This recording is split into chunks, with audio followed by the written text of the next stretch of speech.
안녕하세요. 아합의 통치와 악행이 시작됩니다. 오늘 본문은 열왕기상 16장 29절에서 34절입니다. 29절 유다 왕 아사 38년에 오므리의 아들 아합이 이스라엘의 왕이 됐습니다. 오므리의 아들 아합은 사마리아에서 22년 동안 이스라엘을 다스렸습니다. 유다에는 아사 왕이 41년을 평탄하게 다스리는 동안 북이스라엘은 여로보암과 나답과 바하사와 엘라와 시므리와 오므리와 아합까지 모두 7명의 왕이 바뀝니다. 여기서부터 22장까지 아합의 행적을 길게 다룹니다. 그 이유는 그의 시대가 북이스라엘 역사상 우상 숭배가 가장 왕성했던 시대였기 때문입니다. 열왕기 저자는 이러한 암울한 시대에 하나님께서 당신의 백성을 어떻게 지키셨으며 여호와 신앙이 어떻게 유지될 수 있었는지를 보여주기 위해 많은 분량을 할애했던 것입니다. 30절 오므리의 아들 아합은 여호와 보시기에 이전 모든 사람들보다 더 많은 악을 행했습니다. 똑같은 표현이 오므리에 대한 평가에서도 나온 바 있었습니다. 이러한 표현이 반복되고 있다는 것은 북이스라엘의 왕들의 죄악이 가면 갈수록 더욱 악해지고 있음을 보여줍니다. 그가 이러한 평가를 받은 것은 바알을 공식 도입했기 때문입니다. 31절 그는 느밧의 아들 여로보암의 죄를 따라하는 것을 가볍게 여겼을 뿐 아니라 시돈 사람의 왕 엣바알의 딸 이세벨과 결혼하고 바알을 섬기며 숭배했습니다. 이세벨의 아버지 엣바알은 아스타로 신전의 제사장이었는데 두로의 히람의 후손이었던 펠레스 왕을 살해하고 왕위에 올라 시돈과 두로를 32년간 다스렸던 인물입니다. 그는 페니키아의 도시들을 합병시켜 지중해와 동쪽 아시리아 쪽으로 무역을 크게 확장시켰습니다. 여기서 언급된 바알은 멜카르트라는 두로의 주신으로 통상 구약에서 바알이라고 불리는 가나안 신 하다드와는 다른 신입니다. 바알 멜카르트는 메소포타미아의 신입니다. 두로의 공주인 이세벨의 이름은 원래 바알 제불에서 제불의 변이형인 제벨과 연관된 것으로 추정됩니다. 이세벨은 민족신 바알 멜카르트의 여 대제사장의 지위를 누렸을 것으로 추정됩니다. 그녀의 우상 숭배에 대한 열심과 잔인한 성품은 아마도 원래 우상 신전의 제사장이었으나 유혈 쿠데타를 일으켜 시돈의 왕이 된 그녀의 부친에게서 물려받은 것으로 짐작됩니다.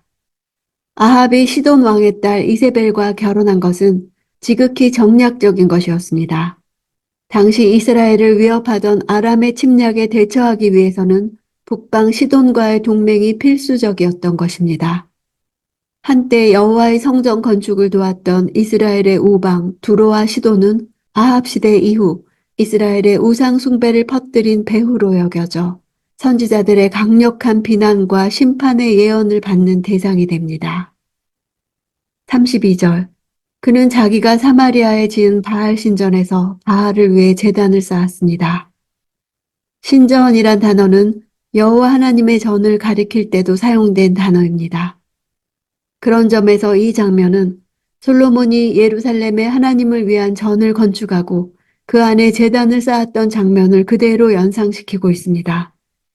솔로몬이 치세 초기에 통일 이스라엘의 수도인 예루살렘을 하나님 여호와에 대한 예배의 중심지로 만든 것과 대조적으로 아합은 이세벨의 지지 아래 북이스라엘의 수도인 사마리아를 바알 숭배의 중심지로 만들고 있는 것입니다. 이는 아합이 바알 숭배를 북이스라엘의 공식 국교로 도입했음을 나타냅니다. 북이스라엘에 있어 이러한 바알 숭배 의식은 예후가 오므리 왕조의 마지막 왕인 요람을 제거하고 즉위하여 바알 숭배자들을 숙청하고 산당을 회파하는 종교개혁을 단행하기까지 지속됩니다. 33절 아합은 또한 아세라 목상을 만들고 이전 모든 이스라엘 왕보다도 더한 일로 이스라엘의 하나님 여호와의 진노를 자아냈습니다. 아세라 목상은 바알 제단과 함께 세워졌으며 그 제의 행사 시에는 성행위가 수반되었습니다. 특히 아세라는 바알과 함께 이스라엘에 가장 많은 악 영향을 끼친 이방 우상으로서 엘리야를 비롯한 많은 선지자들과 요시야 왕 등은 그에 대한 숭배를 엄격히 금지했습니다. 그러나 이스라엘 백성들 사이에서는 계속 잔존되고 확산됨으로써 결국 이러한 이방 우상 숭배는 왕국 멸망의 주요 원인 중 하나가 되었습니다. 이미 여로보암이 아세라 목상을 만들므로써 하나님의 진노를 사서 그 집이 멸망당한 바 있음에도 불구하고 아합은 똑같은 죄를 또다시 저지르고 있는 것입니다. 그에 대한 하나님의 진노가 더욱 컸을 것은 당연한 일입니다. 34절 아합의 시대에 베델 사람 히엘이 여리고를 재건했습니다. 히엘이 기초를 쌓을 때 그 맏아들 아비람을 잃었고 문을 만들어 달 때 막내 아들 수굽을 잃었습니다. 이것은 여호와께서 눈의 아들 여호수아에게 말씀하신 그대로 된 것입니다. 이 사건은 타락한 아합 시대를 살아가는 북이스라엘 백성들은 과연 어떠한 삶을 살았는가를 밝히기 위한 도입부로서의 성격을 지닙니다. 종료의 성읍으로도 불려지는 여리고는 요단 계곡의 서쪽 끝에 있는 비옥한 도시로서 근동의 가장 오래된 성읍 중 하나입니다. 장구한 역사를 지녔기 때문에 이 성읍은 구약의 여리고와 신약의 여리고로 위치에 있어서 약간 차이가 있습니다. 구약의 여리고는 가나안 정복 후 영토를 분배할 때 베냐민 지파에게 할당된 성읍이었습니다. 그런데 르호보암에 대한 열 지파의 반란으로 이스라엘 왕국이 분열된 이후에는 북이스라엘에 속하게 되었으며 이후 왕국의 국경 성읍이 되었습니다.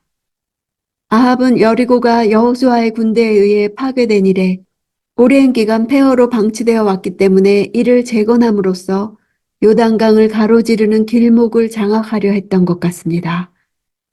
그러나 이는 엄연히 여호수아를 통해 여리고 재건을 금지하신 여호와의 말씀을 어기는 범죄 행위였습니다. 하나님께서 여리고성 재건을 금지하신 것은 이스라엘을 도와 승리하게 하신 하나님의 은혜와 능력을 후대에게 기억하게 하기 위함이며 동시에 여리고 성읍 거민들과 같이 우상 숭배에 빠진 자들은 반드시 멸망할 것이라는 사실을 가시적으로 교육하기 위함이었습니다. 그러나 아합 왕과 히엘은 이러한 하나님의 뜻을 고의로 어기고 폐허가 된 여리고성을 재건하려 했던 것입니다. 여리고 재건의 책임자인 히엘은 신하의 신분으로 아합 왕의 명령을 받아 여리고성을 건축한 것이지만 이는 북이스라엘 백성들도 왕과 동일하게 하나님의 말씀을 귀담아 듣지 않았다는 사실을 의도적으로 드러내고 있는 것입니다. 북이스라엘에 대한 하나님의 진노의 심판이 지도자의 죄악 때문만이 아니라 하나님의 말씀을 경시한 백성들 전체의 불신앙적 태도에도 원인이 있다는 것을 나타냅니다. 히엘이 아들들을 잃은 것은 여호수아의 예언이 주어지고 500년의 세월이 흘렀음에도 불구하고 그 예언이 문자 그대로 성취되었음을 나타냅니다. 아합은 오므리를 이어 22년간 북이스라엘을 다스렸고 그의 행적에 대하여 열왕기는 무려 7장에 걸쳐 소개하고 있습니다. 이는 그가 이스라엘의 역사에서 중요한 인물이기 때문이 아닙니다. 그의 악행에 맞서 여호와 신앙을 지키려고 한 사람들의 노력이 상대적으로 크게 드러난 까닭입니다. 아합은 마치 이스라엘의 여호와 신앙을 멸절하기 위해 태어난 악의 화신과 같이 극악한 종교 정책을 폈습니다. 그는 북이스라엘의 바알 종교를 여호와 종교를 대체하는 국교로 공식 도입했습니다. 엘리야 선지자의 활약은 이러한 아합의 바알 종교에 맞서 여호와 신앙을 수호하기 위한 것이었습니다. 이 일은 엘리야 시대에만 일어난 일이 아니라 오늘날에도 일어나고 있습니다. 지금 이 세상 전역에서의 갖가지 충돌은 새로운 것이 아닙니다. 가족과 도덕성과 경건한 사회를 이루는 모든 요소를 파괴하려는 악한 움직임들이 있습니다. 믿음을 타락시키고 진정한 예배를 왜곡시키고 하나님의 권위를 손상시켜 나갑니다. 이러한 세대 가운데 유일한 해답은 진정한 분별과 통회하는 회개와 강력한 중보기도입니다. 내가 이렇게 반응하며 살 때 이 땅에 회복과 부흥이 올 것을 믿습니다.